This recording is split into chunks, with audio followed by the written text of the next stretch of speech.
మీనరాశి వారికి ఎలా ఉండబోతుందో ఈ వీడియోలో సవివరంగా సంపూర్ణంగా తెలుసుకుందాం. మీనరాశిలో ఏ నక్షత్రాలు వస్తాయనగా ఉత్తరాభాద్ర నక్షత్రంలోని 4 పాదాలు, రేవతి నక్షత్రంలోని 4 పాదాలు, పూర్వభాద్ర నక్షత్రంలోని చివరి పాదం కలిపితే మీనరాశి అవ్వడం జరుగుతుంది. చాలామందికి పుట్టినటువంటి కాల సమయంలో డేటా బర్త్లు లేనటువంటి వారికి పేరు యొక్క మొదటి అక్షరాన్ని అనుసరిస్తూ ఆ రాశిని తెలుసుకునే ప్రయత్నం చేద్దాం. ది, దుమ్, షం, జా, ధా, దే, దో, చా, చి అక్షరాల వారందరూ మీనరాశి జాతకులే. మీనరాశి అధిపతి దేవగురు బృహస్పతి. వీరికి ఏళ్లనాటి శని సంచార స్థితి జరుగుతున్న విషయం తెలిసినటువంటిదే.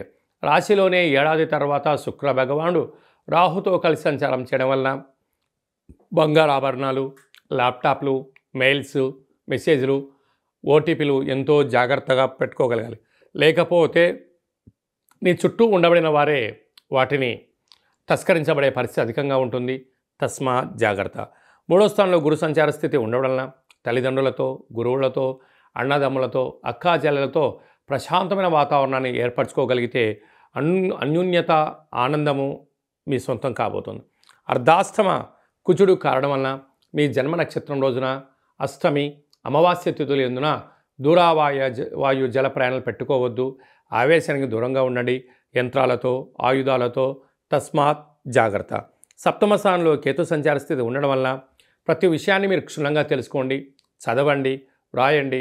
ఆ తర్వాత మీరు మాట్లాడే ప్రయత్నం చేయగలిగినట్లయితే రాబోయే కాలంలో భవిష్యత్తుకు మీరే దిక్సూచి అయ్యే పరిస్థితి చాలా అధికంగా ఉంటుంది. వ్యయంలో త్రిగ్రహ కూటమి.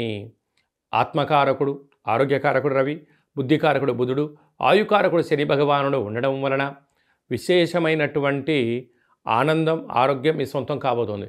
కాకపోతే వ్యయంలో ఉండడం వలన అనారోగ్యము, వాహన ప్రమాదాలు పొంచి ఉన్నాయి. ఈ వీడియో మీరు చూస్తున్నారు అన్నట్లయితే మీరు మహాదేవుడికి శివరాత్రి రోజున అభిషేకం చేసే సమయం ఆసన్నమైందని చెప్పి గుర్తు పెట్టుకోగలగాలి. మహాదేవుడికి నవధాన్యాలతో అభిషేకం ఎప్పుడైతే చేస్తారో గ్రహదోషం తొలగి, గ్రహయోగం కలిగి మీరు ఏదైతే అనుకుంటున్నారో అన్నింటా విజయం మీనరాశి వారి సొంతం కాబోతుంది. కాకపోతే దయచేసి తొందరపాటు నిర్ణయాలకు ఇది సరైన సమయం కాదు. ఎందుకనగా వ్యయంలో 3 గ్రహాలు సంచారం చేయడం వల్ల అధికమైన ఖర్చులు పొంచి ఉన్నాయి. ఇలాంటి కాల సమయంలో మీరు ఒత్తిడికి గురవడం, సతమతం అవ్వడం, అనేక రకాలుగా ఇబ్బందికి వెళ్ళడం, మాట దొరలడం, మాట అనిపించుకునే పరిస్థితి ఉంటుంది. ఇలాంటి కాల సమయంలోనే మౌనం, ధ్యానం, ఏకాగ్రత, పట్టుదల, దీక్ష, ఆపై భగవంతుడు ఆశీస్సుల వల్ల మీనరాశి వారు విజయం స్వాగతం పలకబోతారు. ఎందుకనగా ఈ శివరాత్రి వెళ్ళిపోయిన తర్వాత రాశిలోకే శని భగవాన్ రాబోతున్నాడు. ఇంకొంచెం రాబోయే కాలం కూడా ఇబ్బందికరంగా ఉంటుంది. అన్నిటికన్నా ఆరోగ్యాన్ని చూసుకోగలగాలి, మానసిక ప్రశాంతత, లేకపోతే దీర్ఘకాలికమైన వ్యాధులు మీనరాశి వారి చుట్టూ తిరిగే పరిస్థితి ఉంటుంది. సాఫ్ట్వేర్ రంగం వారు, హార్డ్వేర్ రంగం వారు, స్వయం వృత్తులు, సేవా రంగాలు, ఆహార ఉత్పత్తులు, ఎక్స్పోర్ట్స్ అండ్ ఇంపోర్ట్స్ బిజినెస్ చేసేటువంటి వారు, వస్త్ర వ్యాపారస్తులు, బంగారు వ్యాపారం చేసే వారందరికీ కూడా చాలా ఓపిక, పట్టుదల, సహనం అవసరమని చెప్పి గుర్తుపెట్టుకోగలగాలి.